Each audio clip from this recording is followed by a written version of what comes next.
po akong alam.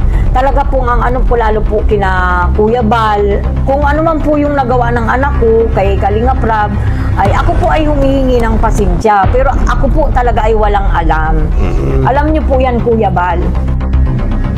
Yo guys! Magandang araw, magandang gabi mga kalingap. Siyempre, at muli, magbabalik na naman si Papa Shider upang magatid na naman nakakaibang news, update, balita sa inyo lahat mga kalingap. Grabe na to guys.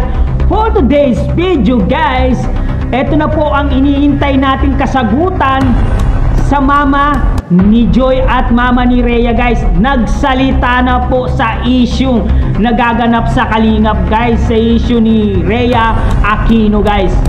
Panoorin natin ang interview ni Andy Kayakap. Yan, panoorin natin itong video. Ito ay napanood ko kay Andy Kayakap guys. Kaya guys, supportahan din po natin Andy Kayakap, no? Gagamitin ko muna ang iyong video dito, Andy Kayakap.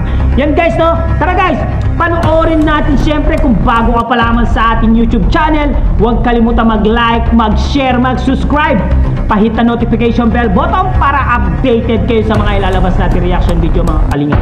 At siyempre guys, no, huwag kalimutan suportahan sila Kuya Bal Santos Matubang, Ate Eda Vlogs, Kalingap Prab, Kalingap Pin, siyempre Kalingap Reactor, Papa Shider TV, at sama na rin natin Kalingap Karepa guys. Suportahan po natin.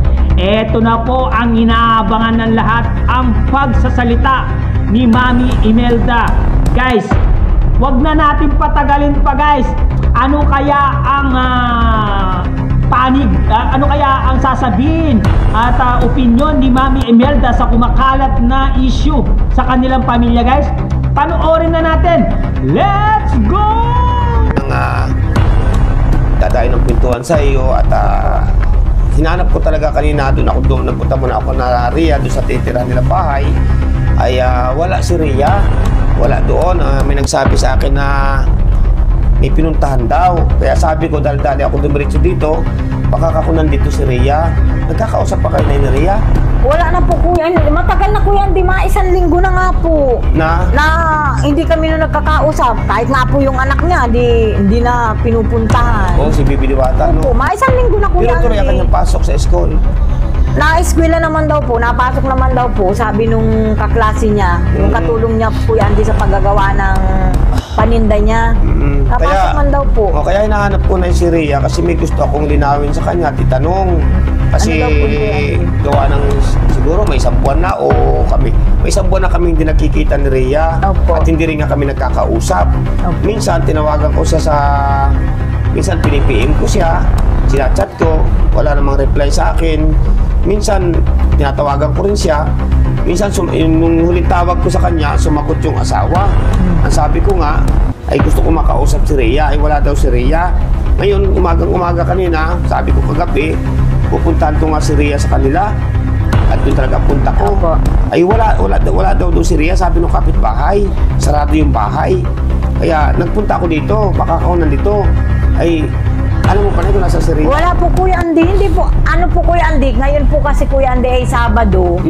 Araw po ng pagsamba nila ngayon. Ngayon? Opo. O yun po mga kababayan. Ay, napunta po yun dito Kuya Andy. Pag Sabadong gabi, napunta yun dito. Oo. Inihiram po yung anak niya at nasamba ng umaga.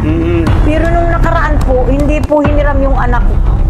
Hindi po niya hiniram yung anak. Hindi kinuha dito. Pero nagtawag po sa akin nung Webes, nag-ano po kasi ang signal baga po namin Kuya Andy, wala. Ang hirap po Kuya Andy, wala po kaming wifi. Yun nga, ganun din ako doon. Wala po, nagtawag po. Mag-ano po Kuya Andy, nandun naman siya, nandun siya sa bahay nila, sabi ko. Nung nagkausap pa yung Webes, nung Webes ba yun? Webes ng gabi po, ang sabi ko nga po Kuya Andy, nak, mapunta sana kami dyan. Matricycle na lang kami. Ay, hindi kami natuloy kasi ang lakas nga Kuya Andy ng ulan. Oo, hanggang yun, nalakas ang ulan. Ang sabi po niya, ay, sige ma, wag na kayong pumunta dito. Sa linggo na lang ako mapunta dyan. Kaya ang ano po Kuya Andy, sa linggo, pupunta siya dito. Yun ang pagkaalam mo. Opo, yung pagkaalam ko. Kasi sa mga kalingap, mga kababayan, kaya ko po hinahanap talaga si Rhea. Wala po. Kasi nga po ay hindi po kami nakakausap ni Iya. Kasi nga po, may mga itatanong ako sa kanya. Ngayon, kaya may tatanong ko sa kanya, Nay. Ngayon ay Hindi mo rin alam kung nasaan ngayon si Rhea. Hindi po Yun. Andy. Galing po ako ngayong umagang-umaga Canaria, mga kababayan. Ngayon bagamat na wala si Rhea, Opo. ngayon may tatanong ako sa iyo, Nay, anong masasabi mo, Nay, sa mga nangyaring itong mga nagdaang linggo, nagdaang araw, about kay Rhea? Anong masasabi mo doon, Nay? Na ano po Dahil yan, Andy? doon sa mga nabalitaan ngayon ng mga... Kuya Andy, wala nga po kaming signal, kaya wala po akong naano. Oo. Kahit po sa cellphone, di po ako nakakapag-ano, Kuya Andy. Hindi mo kasi wala nga signal. Opo, No? hindi man po siya sa akin nagsasabi. Wala po, Kuya Andy, kaya wala po akong alam. Kasi minsan may nag-PPM sa akin na Ano daw po, Kuya Andy? na ganito raw, kung alam ko daw na si Rhea may mga binibitiwang salita na gano'n. Sabi ko, wala nga akong alam dyan. Pati si Nanay Imelda nga ako, alam ko, wala rin alam sa Wala po, nangyari Kuya yan. Andy.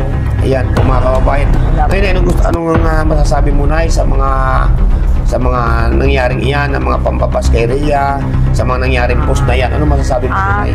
Yan po sa sinasabi na yung mga post, kung may post man po, wala po akong masasabi kasi wala po talaga akong alam. Kung anak ko po baga si Rhea, ay hindi ko na po alam kung ano yung ano niya kasi malayo po yan sa amin. May sarili na po yung bahay. Pero kung naandito po siya sa puder ko, alam ko po kung anong nangyayari sa kanya. Sa ngayon po, wala po akong alam. At wala po yan dito sa amin. Bihira nga po yan pumunta dito. Minsan po pag Sabado, hinihiram po yung anak niya. Ibabalik po yan linggong gabi. Yun lang po ang pagkikita naming mag-ina. Minsan nga po hindi kami niya nakakapag-usap po yan din na yun. Oo. Para sa aming mag-ina, wala na po kaming time na mag-usap kasi pag kinuha po sila niyan dito, pag pumunta po sila, ang pinagtutuunan po niya ng pansin, yung anak na niya, hindi na po kami. Sa madalit salita, Nay, magkita man kayo ni Rhea, lingguhan, ganon. Opo, minsan nga Kuya Andy, hindi na po yan napunta dito. Kami na baga po Kuya Andy ang napunta sa dait pa Kuya Andy, hindi Oo. sa kanila. Ibig sabihin, hindi na kayo nakakapag-usap. Wala na po Kuya Andy kasi po pag nagpunta po yan dito Kuya Andy, wala na po kaming pag-uusap sa amin pero nadala na siya Kuya Andy dito ng pagkain, ng ulam, nakain kami. Pero pagdating niyan dito Kuya Andy, ang inaano na po niya yung anak niya. Hindi na po kami nakakapag-usap ng Yun. anak na po niya. Kaya ganun na yung kaya nagdumiretso na ako dito kasi Opo. sa mga nangyayari itong mga nagdaang araw at bagamat ako naman kami nga ni Rhea hindi rin nagkakausap ng personal, siguro isang buwan na. Opo. Ngayon, kaya ako nagdumiretso na rin dito sa iyo kasi nga pati ako na walang alam nadadamay na ganito daw, ganyan. Tapos pati ikaw din nadadamay din. Nababas tayo pare-parehas kasi nga sa mga nangyayaring iyan. Kaya gusto ko makausap si Rhea kung ano pa talaga yung katotohanan ay hindi ko nga matagpuan. Ay, sa ano po na yan, sana po, wag niyo po akong idamay kasi kung anak ko, kung magulang niya po ako, ina po niya ako, wala po akong alam, wala Tama. po akong alam sa anak ko. Hindi man po siya nagkukwento sa akin kasi may pamilya na po siya. Hindi naman po ako pwedeng manghimasok sa buhay niya kasi may sarili na po siyang pamilya ngayon. Ibig ko sabihin ay pagka Opo. nakikita ni Rhea, halimbawa lingguhan kayo kung kayo magkita. Kung nakikita kayo ni Rhea, wala ba siyang binabanggit sa iyo na problema o ano man, wala pa binabanggit sa Ay iyo? wala po. Ayan po, kung mapapanood po ito ng anak ko, wala po siyang sinasadya sa akin na mama, ganito, ganon. Wala po. Kaya pag nagdating po siya dito, ang ano ko agad sa kanya, o anak, kumusta naman yung dalawang kapatid mo doon? Okay naman mama, naandun ako mama, sabi niya. Doon man ako mama. Pag litira po niya ng tanghali, nandun na po siya hanggang hapon at Oo. gagawa po siya ng paninda. Ibig ko sabihin ay nung itong huling linggo nagkita kayo, wala ba siyang binabanggit sa Yun nga guys, ang sabi ni Mami Amelda na wala daw siyang alam sa nangyayari.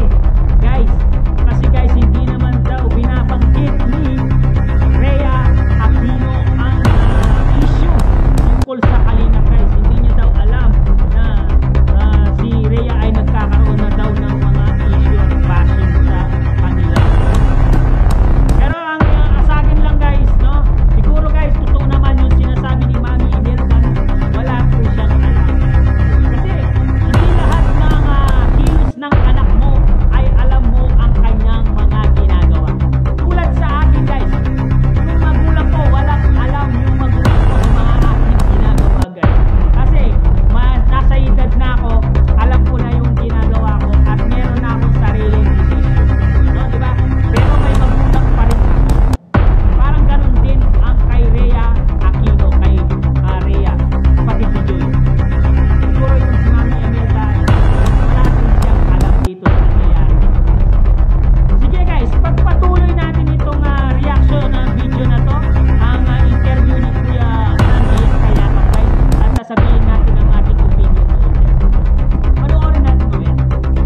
iyo about tungkol sa mga post na yan? Wala man po Kuya Andy. Hindi kayo nag-uusap? Ano po mga Kuya Andy, anong araw ba gayon? Linggo ata po Kuya Andy. Magkakasama kami Kuya Andy noon. Nagkain kami. Ang Oo. saya po namin Kuya Andy. Pero wala po Kuya Andy siyang nabanggit sa akin. Wala siyang napapanggit Wala about po. sa mga post na iyon nangyari? Wala po Kuya Andy. Oo. Oo, totoo po yan, wala. Magkasama po kami, nagkahiwalay po kami niyan sa Makuguna. Nasa akin pa rin po yung anak niya. Yun. Pero wala po siyang binabanggit sa akin. Yun sa mga kababayan, para sa akin po. Kahit po si Joy, wala po. Wala po pag kami nagkikita na mag-iina, masaya kami Kuya Andy na magkakasama kami. Wala kaming ibang pinag-uusapan kundi yung puro sa kanilang magkakapatid. Oo, magkakapatid. Pero yung mga nangyayari post na yan, ay alam mo na rin, nalaman mo na yan. Yung mga nangyayari mga pag-post pa, yung mga post daw na yan, na alam mo na yan. Nabanggit po yun Kuya Andy sa akin ni Joy. Oo, si Joy pa. Si Joy po ang nagsabi sa akin, Ma, sabi niya, ano ba yung nangyayari? Sabi niya, para mamang nababas na naman tayo. Sabi ko, bakit anak? Sabi niya, hindi ko po mama alam. Hindi ko po mama alam kay ate kung ano yun. Oo. Sabi niya sa akin, sabi ko, ano daw anak sabi ni ate mo? Hindi ko na po mama si ate nakakausap at magkakahiwalay na po kami. Naghiwalay na kami. At lingguhan pa kayo kumagkita? Lingguhan po. Hindi- Nagtawag po sa akin si Joy ay linggong gabi na. Mama, ano na naman yan? Sabi ko, nak, wala akong alam. Oo. Kita mo anak na, magkakasama pa lang tayo. Yun po mga kababayan, dinidin Kaya, alam po natin ang lahat wala po. po talaga akong Kaya, alam. doon sa mga nangbabas po, sa mga nagsasabi sa akin ng hindi maganda, yan po, nandito si Nanay Imelda, malinaw po lahat, no? Para sa akin ha, hindi ko po talaga alam yan. At si Nanay Imelda po, ano ba itong ipis na to? Wala Nagbanggit din po. na rin po siya ng Opo. nagsalta na rin po na hindi rin nga po niya alam. Talaga pong wala akong alam. Nayan po si ama, wala po akong alam sa nangyayari. Ayan po no, at kasi doon sa mga may nagsasabi kasi sa akin ay na nagtatakpan ko daw. Paano ko nga po magpagtatakpan? Ay hindi ko nga po alam ang mga bagay na yan. Kaya ko nga po hinahanap si Ria. Kaya ko nga po hinahanap para kami magkausap. Ngayon, itong mga nagdaang araw po ay hindi ko rin makausap, hindi ko rin mahanap si Ria. Kasi nga po, alam ni Nanay Imelda na ang aking pakiramdam po talaga ay hindi maganda. Ngayon lamang po ako nakakita ng pagkakataon na medyo maganda-ganda aking pakiramdam. Ay tungat na mamayat na nga po yung lingkod, no? At ayan niyo po, gagaling tayo, lalakas pa uli. Ano po, sa tulong natin, mahal po ng Diyos niya manihala. Ngayon ay, anong gusto mong ipaabot na sa mga tao na sa lahat-lahat ng mga nandyan ng mga nanonood about sa mga tungkol sa mga nambabasa sa iyo, nambabasa sa akin at kay Ria. Sa mga nagsasabi po ng hindi maganda sa akin, sana po maunawaan nyo naman po ako. Wala po akong alam. Talaga po ang ano po lalo po kina Kuya Bal, kung ano man po yung nagawa ng anak ko kay Kalinga Prab, ay ako po ay humihingi ng pasensya. Pero ako po talaga ay walang alam.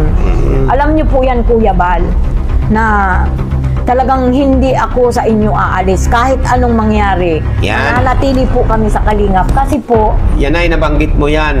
Nabanggit mo yung hindi opo, ka alis Kuya sa Andy. Kalingap. Hindi po Ito Kuya Andy, kahit ano pong mangyari Kuya Andy, kasi ganito yung Kuya Andy. Nang dahil po sa inyo Kuya Andy na kilala ako ng Kalingap. Kaya nang dahil po sa Kalingap, nakilala naman kami ng mga sponsor. Oo, tama. Ito po Kuya Andy nangyayari sa buhay namin, talaga pong ang ano ko po talaga, ang utang na loob ko Kuya Andy, nasa iyo, nasa Kalingap at nasa sponsor. Oo, tama yun. Kasi po kung hindi naman po sa Kalingap, hindi rin po ako hindi rin po kami makikilala ng mga sponsor. Kaya ayan po ay lahat ay inaanan ko ng tanaw ng utang na loob sa inyo pong lahat. Ayan. Ngayon po mga kababayan, nagsalta po si Nanay ng mga ganong bagay, no? Nay, anong naman gusto mo na ipaabot sa mga taong nagsasabi na marami na ako nakikita at marami na ako narinig na sa akin na lamang na ako daw inawakwak na rin, ikaw daw na inawakwak na rin. Ano masasabi mo sa kanila, Nay? Gusto ko, Nay, sa iyo manggaling yan kasi marami nagsasabi na nawakwak na si Nanay Imelda, pati si Andy kaya ka-vlogs nawakwak na rin. Ang sabi ko nga sa kanila, sino mangwawakwak sa akin at ilabas ka akong katotohanan, ilabas ka ako yung ebidensya na ako nawakwak. Ngayon ay about naman sa iyo, may nagsasabi na nawakwak ka na daw. Anong kasagutan mo doon, Nay? Ay hindi po mangyayari yan. Hindi po mangyayari yan sa akin kasi po simula po nang maging tao ako, nagkapamilya ako, nagkaanak ako, sa Kalinga po ako nakaranas ng ganitong buhay. Kaya hindi po mangyayari yan na ako po ay aalis ng Kalingap. Hindi po mangyayari yan. Mananatili po ako sa Kalingap. Binitawan ko na po yan. Yan. Kaya ko po yung panindigan. Binitawan ko po yung salita. Mananatili po ako sa Kalingap. Ang sabi ko nga po, iiwan ako ng Kalingap, hindi ko sila iiwan. Pakinig niyo po mga kababayan. Nasa Kalingap po kami. Kita niyo po ang pahayag ni Nanay Imelda. Ngayon na yan, anong gusto mong ipaabot sa mga nagsasabi na ikaw ay nawakwak na at ako'y nawakwak na rin? Anong sabihin mo sa kanila? Anong gusto mong ipaabot sa kanila? Ay, hindi po. Wag po kayong maniwala. Hindi po totoo yan. Yan. Sa mga nagsasabi po, hindi po. Nasa Kalingap po ako. Hanggang ngayon po, hindi po kami aalis. Lalo na po si Joy. Nag-uusap po kami ni Joy. Nag-uusap po kami talagang mag-ina. Ako nga po, ayan po, kung mapapanood po ng anak ko, ang sabi ko nga po sa kanya, o nak, kumusta? Nag-a-update ka man anak na Kuya Rab mo. Sabi niya, opo ma. Kaya hindi po kami aalis ng Kalingap. Yun po mga Hindi kababayan. po, kahit ano pong mangyari. Malinaw po lahat. Abot po sa mga iba. At yun nga guys, nag-ingi po ng sorry itong si Mami Imelda sa lahat po at kina Kuya Bal Santos Matubang, Kalingap Rab at Ate Edna Vlogs guys. Nag-ingi po siya ng kapatawaran kung ano man po ang nagawang kasalanan ng kanyang anak, ay siya na po ang umiingi ng tawad bilang isang ina. Sana po wag nyo naman ibas si Mami Imelda dito guys, no? Kasi nanay, minsan yung nanay kasi wala rin alam yung nanay sa nangyayari sa mga ginagawa ng kanilang mga anak. Katulad ko rin, ako minsan hindi rin alam ng nangyayari ng magulang ko sa akin. Kasi nga, meron na akong sariling desisyon. Minsan mabibigla na lang sila na meron pa kapalang gulong ginawa, guys, no? Kaya nalaman po ng nanay ni Joy yung issue na yon kasi sinabi lang ni Joy guys sa mama niya. Doon pa lang nalaman ni Mami Imelda nung sinabi ni Joy yung issue ng kapatid niya. Guys, gets nyo guys? Bago niya nalaman, si Joy po ang nagsabi, hindi si Rhea ang nagsabi. Sa ngayon guys, yan po, hindi naman po daw aalis itong si Mami Imelda sa Kalingap dahil meron po siyang utang na loob, no? Meron po siyang utang na loob sa Kalingap, kung hindi daw kay Andy Kayakap, tapos kay Kalingap Rab, kay Kuya Bal Santos Matubang at Edna Vlogs, hindi nila mararanasan ang ganitong buhay guys. Yan po, medyo may may tama naman itong si Mami Imelda. Sana wag niyo pong iba si Mami Imelda dito, no? Kasi nagsasabi naman, alam ko, para sa akin, nagsasabi naman siya ng totoo dito guys. Nagsasabi naman siya ng totoo. Kasi, minsan kasi, yung mga anak talaga, lalo na kung may edad na, hindi naman sasabihin ang nangyayari sa magulang. Dahil, meron na sila sariling desisyon sa buhay nila. Guys, kasi ayaw nilang mag-alala ang magulang, no? Kung meron man silang nagawang hindi tama, hindi nila sasabihin yan. Kahit ako hindi ko sasabihin. Ayaw ko rin mag-alala yung magulang ko. Diba? Kung kaya ko rin lusutan, ako lang ay gagawin ko kung ako lang ang gagawa. Diba? Hindi ko na ipapalam sa magulang ko yan. Kasi alam ko, kaya ko eh. Pero, kapag hindi mo na kaya, doon pa lang papasok yung magulang doon. Doon ko pa lang sasabihin sa magulang guys. Yan guys, malinaw na malinaw guys na hindi po nagpawakwak ang pamilya ni Joy Diwata na si Mami Imelda. Yan, tinapos na po ni Mami Imelda ang usapan na yan. Sana po, no, matahimik na po tayong lahat sa usapan na yan, no? Kasi nagsalita na si Andy Kayakap dito, si Mami Imelda, yan, pati si Joy Diwata ay nadadamay na rin po dito sa issue na to. Yan, kung itong sinabi ni Mami Imelda, kung meron man daw pagkakamali ang kanyang anak, guys, no? Siya na ang sumasalo.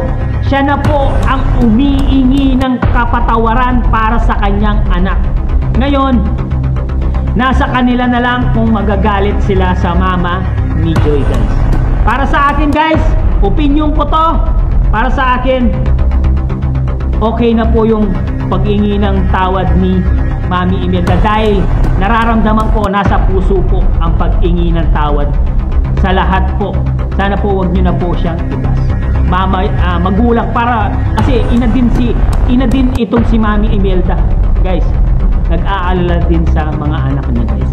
Guys, maraming salamat sa panonood at pag-stay sa reaction video ni Papa Shider, guys. Yan, guys, no, sana maging okay na po. Pag-usapan nyo na lang po kung ano po yung pagkakamali, guys.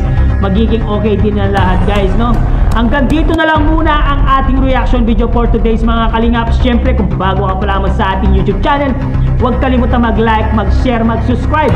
Pahit na notification bell button para updated kayo sa mga ilalabas nating reaction video, mga kalingap. Hanggang dito na lang. Maraming salamat, guys. I love you all, guys. Mama, chuk chuk, babuong.